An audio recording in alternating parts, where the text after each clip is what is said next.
Yo, welcome back to the Edge with your boy Micah Parsons live in your Bleacher Report app. As always, drop any questions, comments in the chat, and I respond during the show. What's up? What's up, Cowboys Nation? How we feeling? Huge Thanksgiving win. Doesn't matter an opponent. Anytime you get to be thankful and share the field with your brothers and another team, and everyone leaves the field safe and uninjured, is always a great game. So that's something to be thankful for. I hope everyone's Thanksgiving was amazing. Mine was amazing. Family came into town. Anytime family comes in, it's just so amazing to have people around, people that you love. So if you had an amazing Thanksgiving, shout out to you.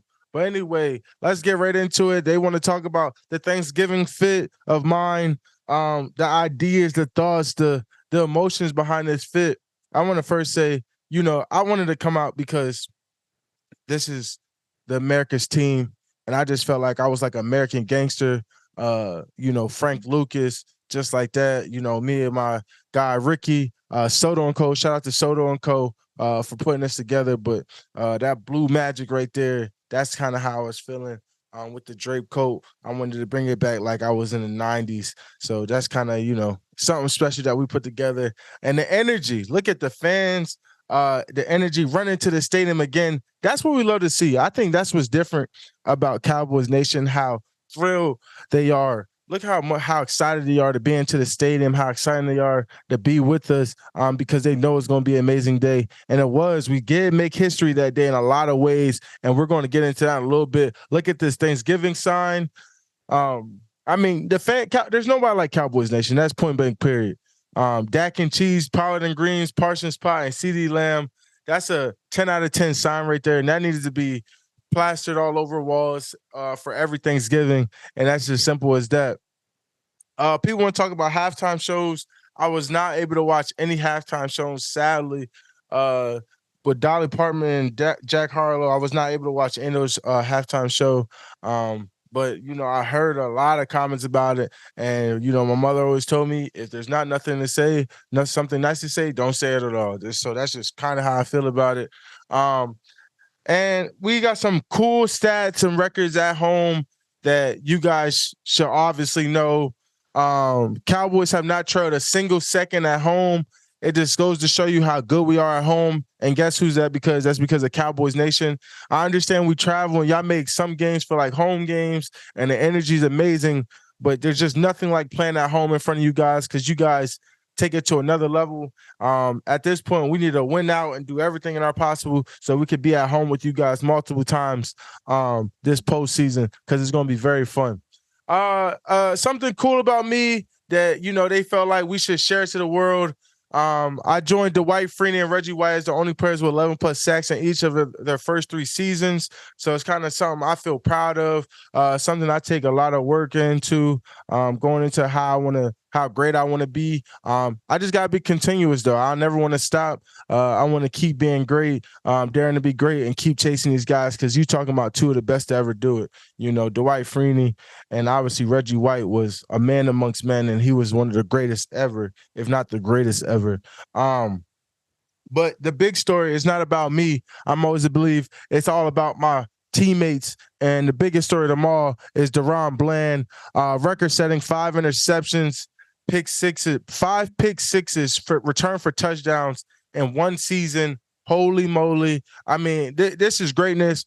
We don't have it, but there was a clip where I went up to him. I was like, this is greatness. You're on track of greatness because people don't understand how special it is, how amazing it is to see that out of your teammates. It's truly just it's one thing. And I think sometimes we all don't live in the moment. We don't live in the present, and everything just moves so fast, especially as an adult. I think we all learn to grow about that, but everything just moves fast as adults. It's like, all right, tomorrow. But I just want to recapture and relive that moment for DB. That is amazing for you, champ. That is just one of a kind. You are a legend already. And I couldn't be more proud of you.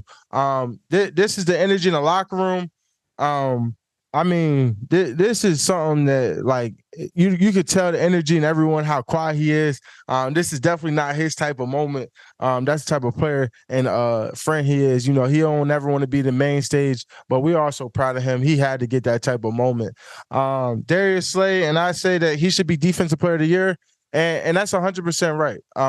I mean, he is playing the best football. I mean, he's playing out better than any corner in the NFL right now. He has a knack for the ball, and there's a lot of players that's playing great corner ball, and they're playing really high level, but no one's creating his turnovers.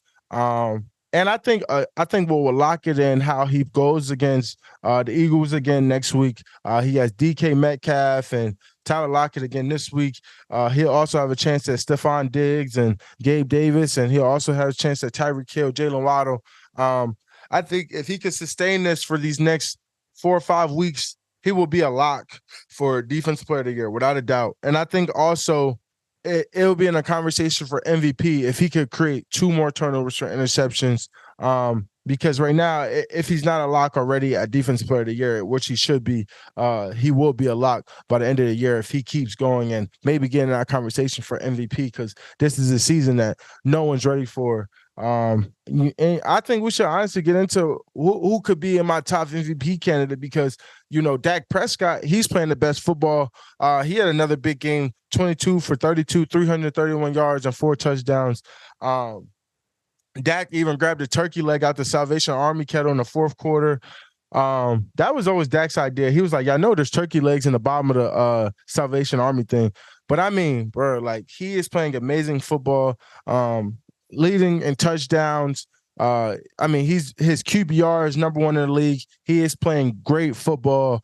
I mean, I couldn't be more happy for this guy. He proved a lot of people wrong, and people want to bring down his amazing season because he's putting a lot of people to hush, and a lot of people don't like that. But I love to see that for him. He proved everyone wrong, and he's going to continue to do that. And he just keep getting better and better. And leading to this postseason, I know we could count on him. So I think if I had an idea of who my MVP conversation would be, obviously it would be Dak Prescott. It would be actually, let's just wait because we'll get into a little bit more, because the Bills-Eagles game, that was huge. The Eagles outlasted the Bills 37-34 in OT, and they're the first team to 10 wins. What was my biggest takeaways this game? I mean, I feel like this is what a Sunday night football game should be. I mean, it was a lot of calls that went both ways, a lot of missed calls at that. And I think refs is getting to the point where they're controlling the game in not a positive manner, they're missing calls, and blatant calls, and they're calling things that shouldn't be called. And I think it's the quite opposite. They're trying to emphasize on protecting and doing all these things so much that they're missing the blatant, mischievous calls that should be called in crucial times throughout that game. And it's something that we hate to see. We turn in a bunch of clips. Every team turns in a bunch of clips around the league, and they always come back, "Oh yeah, this should have been called." I just think it's time for we hold refs and people accountable for these actions, because they're determining games. These calls are bailing teams out on third down. They're bailing teams out on third down. It's actually sickening how many sacks have been taken away across the league this year, how many roughing the passers there have been. I agree. And late shots on the quarterback. I know we want to keep quarterbacks on the field. It's a better game with them. But at the end, it's a lot of flops, the timing of the ball, things like that. It all contradicts. I mean, it's part of the game. We hit people. Like, that's just the nature of the game. And it's tough. And Jalen Hurts, the way he played in that second half, that's championship football, and his team played championship football. Crucial stops, made big time catches, big time throws, and it was huge.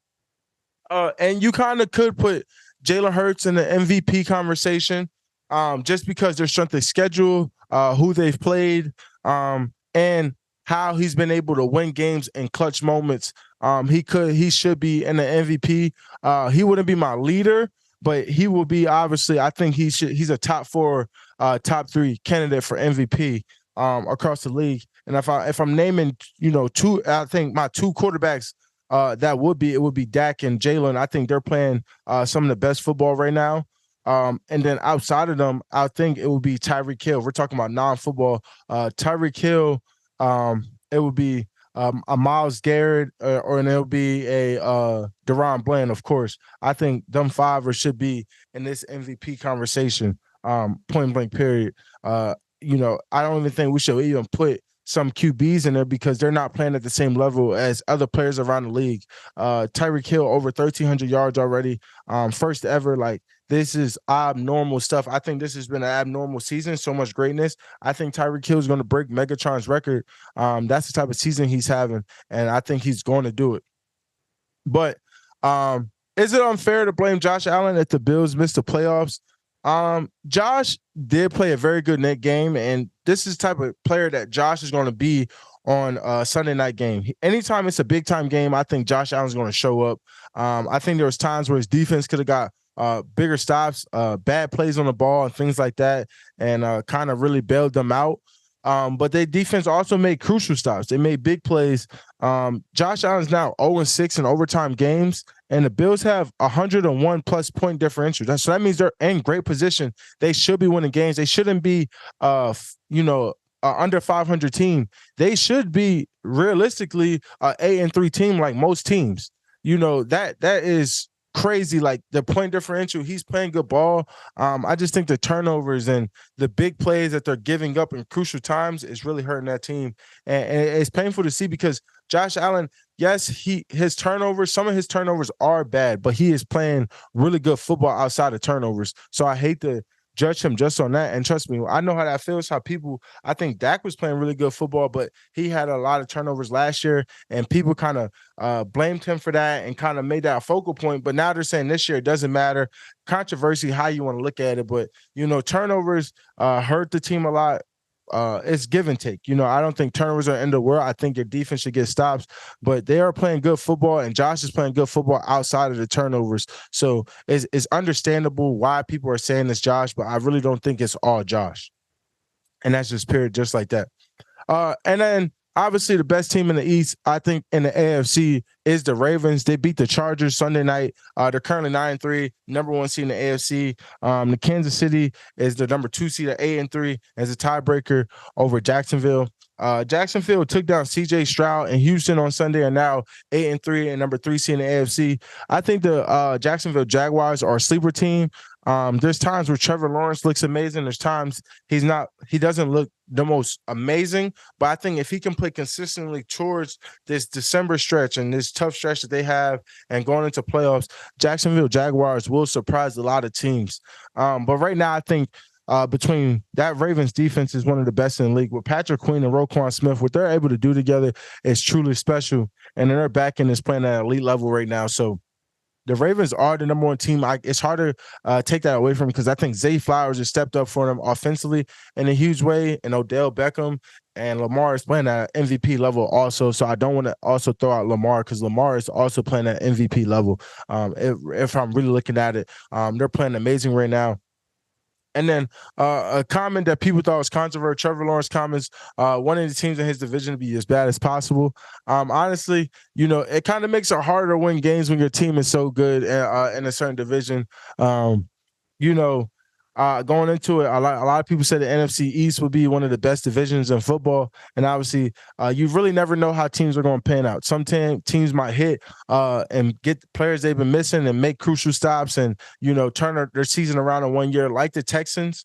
So they're obviously a really good team. DeMarco Murray is turning around completely over there in Houston, and it looks completely amazing what they're doing right now. But it kind of makes it harder because you obviously play your non-divisional games, and like us, we're playing the Bills, we're playing the Dolphins, and their division is extremely good. And you're kind of like, man, I got to play these guys. And then I kind of got the Eagles, I got the Giants, I got Washington, who also I got to play twice a year. So it's kind of like you almost want to break of elite competition sometimes. And some people says, but I always been like, I want to play the best people always. I want to beat your best. I want to dominate your best. That's kind of always been my mentality. I don't care who lines up. It just want to be me. So I see where he's coming from, but I also see from the competitor side why you want to beat the best. It gives you diversity. It gives you what the competition is going to look like for playoffs. It gives you hard-fought wins. You want to build them calluses for something that you're going to have in the season. And I think that's always important, playing against the best. And that's why we look forward to playing teams like the Seahawks, and we play the Eagles twice a year, and the Giants and Washington, because they're all really good teams in their own way. The internet was freaking out because Justin Tucker missed a field goal. I actually saw these. They actually said there was human because Justin Tucker missed late with 3 minutes left in the fourth quarter. This what you call a man that, everything happened. Everyone has stuff. And they actually made a question, $1 million question. You had $1 million on the line. Who you trusting? Stephen Curry, their free throw, Justin Tucker. And I'm gonna be quite honest with you. I love Justin Tucker, but I'm gonna have to take Steph Curry. What Justin Tucker is amazing in his own way and what he's able to accomplish. Hall of Fame kicker for sure. But we've seen videos of Steph probably hitting 200-300 free throws in a row. I mean, you put Steph in the gym with no wind conditions, anything. I'm taking Steph Curry. I'm putting everything on the line for Steph. This guy who shoots over 90% from free throw. I mean, I don't even think that's a question. I'm taking the best shooter ever in that case and scenario. And it came out this morning, the Panthers have fired head coach Frank Reich after starting season 1-10. This troubles, and they fired their QB coach and a bunch of other assistant head coaches and things like that. This troubles me because you draft a guy number one and you don't know what direction you're going into. They came into the season thinking they were going to replace DJ Moore, and they didn't replace him. They're missing a lot of slots on the field. Some of your picks and some of your players aren't healthy. You lose players. Your O-line's not healthy.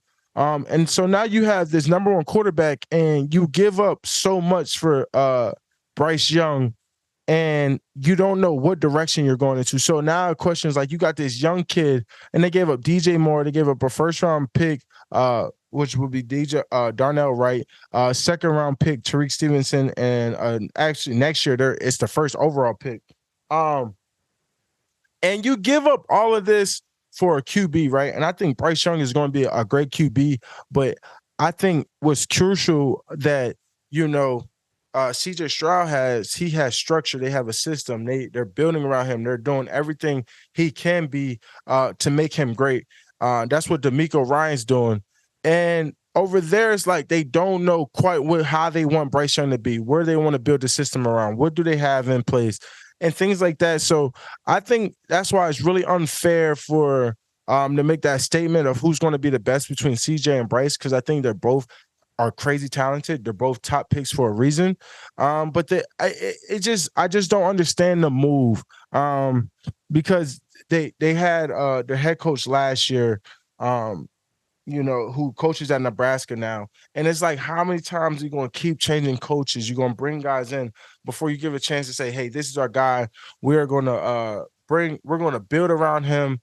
And we're going to, make this guy force us to win games and change the culture. I think a lot of it deals with culture. If you don't have a culture of winning, you don't have a culture attitude, it leads to failures. And right, if you don't have a guy that's there long enough to build a culture, like I would give a perfect example, Dan Campbell, right? The Lions, when he first got there, I think they went a little under 500. They might have been 8-8. And then next year they made the playoffs. And this year, they're a top 5 team in the NFC. That's a guy who built a culture of the way culture he wanted, brought his guys in, said, this is who we are, this is what it is. And he's building a winning culture with guys. I think that's the type of guy that the Panthers need. They need a guy that's going to come in, believe in him. I think he turned around Jared Goff's career in a lot of ways. And that's always special to see because a lot of people thought Jared Goff going to Detroit, it was over for him. He's going to be out the league. But obviously he's winning football and playing some of his best football right now with that great team they have over. So you need a culture driver, a person that's going to come in. And I think same way for the way that the Raiders are trying to change their culture right now with their new assistant coach right now. So that's the type of player, coach that the Panthers, I feel, as they need and they should go after. And some coaches, I'm not sure what coach they need. I think they need to go above and beyond and research and a guy that they truly believe is going to change the culture. If we did lose a guy like Dan Quinn this offseason, I think Dan Quinn would be an amazing guy for this type of job. And that's just me personally, because I know Dan and I know the type of culture he brings, how he makes guys believe in them and do things like that. I mean, Dan is truly amazing. I mean, he is the one of the best coaches I've ever been a part of.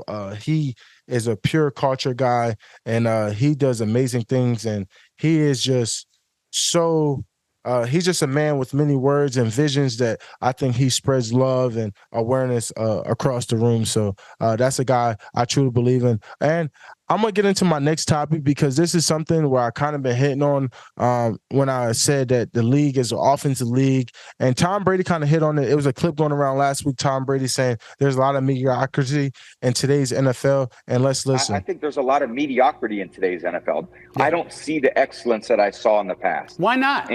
Why not? I think the coaching isn't as good as it was. I don't think the development of young players is as good as it was. The rules have allowed a lot of bad habits to get into the actual performance of the game. Mm-hmm. So I just think the product, in my opinion, is less than what it's been. I think I look at a lot of players like Ray Lewis and Rodney Harrison and Ronnie Lott and guys that impacted the game in a certain way, and every hit they would have made would have been a penalty. You hear coaches complaining about their own player being tackled and not necessarily, why don't they talk to their player about how to protect himself? We used to work on the fundamentals of those things all the time. Now they're trying to be regulated all the time. Offensive players need to protect themselves. It's not up to the defensive player to protect the offensive player. A defensive player needs to protect himself. I didn't throw the ball to certain areas because I was afraid players were going to get knocked out. Mm-hmm. That's the reality. Wow. I didn't throw it to the middle when I played Ray Lewis because you knock him out of the game, and I couldn't afford to lose a good player. I kind of, without a doubt, 100% agree. You look at today's NFL with a lot of QBs flopping on hits. You're looking at guys who are, kind of flailing. They hit them hard, they lead with their shoulder, and it looks like it's a helmet to helmet. They get fined $40,000. They're trying to protect these guys. The blindside hits, I agree, should be taken out. But there's a lot of things, a lot of hits that you can't make. You can't leave your feet when you're making a hit.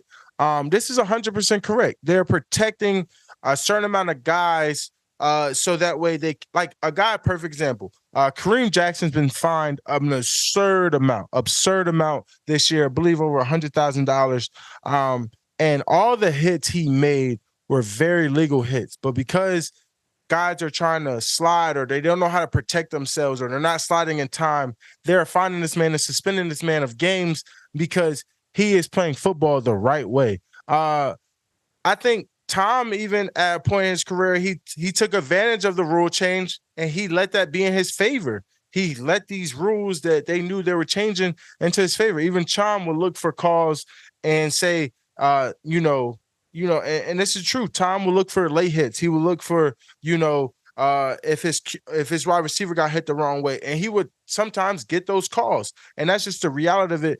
The league has went more into the offensive league. They're trying to protect and keep QBs because guys like Deshaun Watson are out for the rest of the year, Joe Burrow, Kirk Cousins. They're trying to do their best to protect these guys and lead them on the field. And that's just the reality. I don't think that the league is trending the right way. And you kind of see it a little bit in college football. College football has been going downhill a lot. High school football has been going down the hill a lot, and it's just been streaming upwards. It's like a trail that never ends of bad football being played from high school all the way up. From the tendencies, the coaching has not been right. They haven't been teaching these guys, molding these guys into men, teaching these guys the fundamentals of what it means to be a player on and off the field, and that's just the reality of it. And it's leaking into the NFL, and it's just getting worse and worse.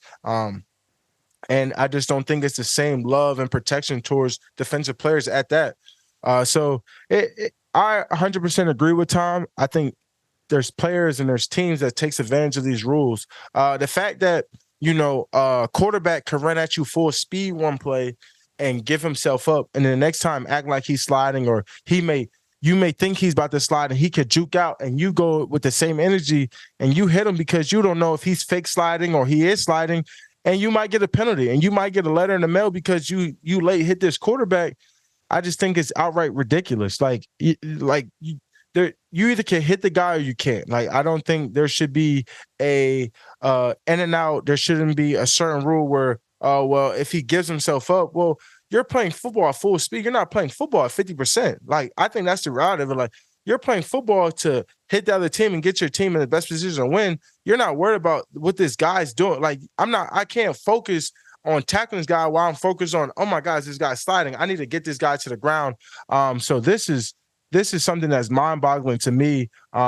It's like very short gaps, and especially there's ones when the quarterback's throwing it out, you're pass rushing, you're clearing a guy, and just as you get there, you're hitting the QB, or you might try to sack him thinking he's still the ball, and you could get a flag, and you could get a roughing passer. So guys are, almost scared, or you got to make sure the QB has the ball. That split second could be different, so you getting a sack or not. So I think this is the truth and the reality of this. But I 100% agree on what Tom Brady's saying. What's the best part about playing Thursday night football? I guess the best part about playing on Thursday night is you're the show, right? Everyone's watching you. You get an opportunity to go out there and compete, and there's no other game. So you kind of be the show, and you kind of make your presence known and be the best in the NFL. What have I seen from Geno Smith and the Seahawks? I see a very good team. Geno's been playing good football once again. The record really don't show us how good. They lost a very close one. I think, if anything, this team could be an 8-3 team for sure, without a doubt.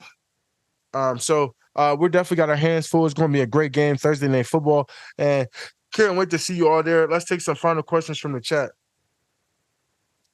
Shaq, IMOG at Shaq Leonard Jersey. Are you telling us something? I'm not telling you nothing yet. We'll see next week what happens when he comes to visit on the Edge. Tune into that and check to see if Shaq is going to be a Dallas Cowboy or not. Who do you got? 49ers or Eagles Sunday? This one, I'm going to just keep my mouth shut. I think it's just going to be a great game. Another great game. It's going to be a fun game. And I'll be looking to see if the 49ers can redeem themselves. This is the fully healthy 49ers. They get a longer break than the Eagles, so they get more preparation. So it'll be very interesting to see how this game goes. There's been a lot of talk back and forth between the Eagles and 49ers, so it's going to be a very good game to see. Did you see Jameis rapping on the sideline? What would you be Derek Carr? Yeah, I actually did see that video. I was a little confused. And honestly, I would have started rapping back with Derek Carr. You know what I'm saying? Like, I honestly would love to be on Jameis' team for 1 year just to see how he truly is. Like, this man is a pure character. Thoughts on the no call on the Josh Allen horse collar? Honestly, if the quarterback's still in the pocket, that they can horse collar. You are allowed to grab a quarterback by the horse collar if they're still in the pocket. Thoughts on the Broncos' 5-game winning streak? I think this is why you send a first-round pick for Sean Payton. Russell Wilson's playing at an elite level right now. This is the Russell Wilson that people plan to get when they drafted for him. I think they're showing him why they invested in him, why they brought him in. He's proven a lot of people wrong, and I love to see it. This is the Russell Wilson, Sean Payton connection that a lot of people thought that it would be, and it's great to see that they turned things around, even after they got rid of a lot of their players where a lot of people anticipate, like Randy Gregory and things like that. Who is the biggest X factor on the Seahawks? I think the biggest X factor on the Seahawks is Geno. I think if Geno's playing lights out, he's playing elite ball. There's no one.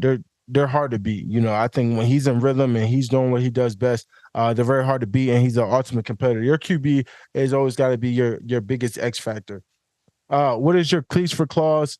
I'm actually doing a cleats for cause for Harrisburg hospitals, supporting young women and children that's in hospitals, and it's going to be very amazing.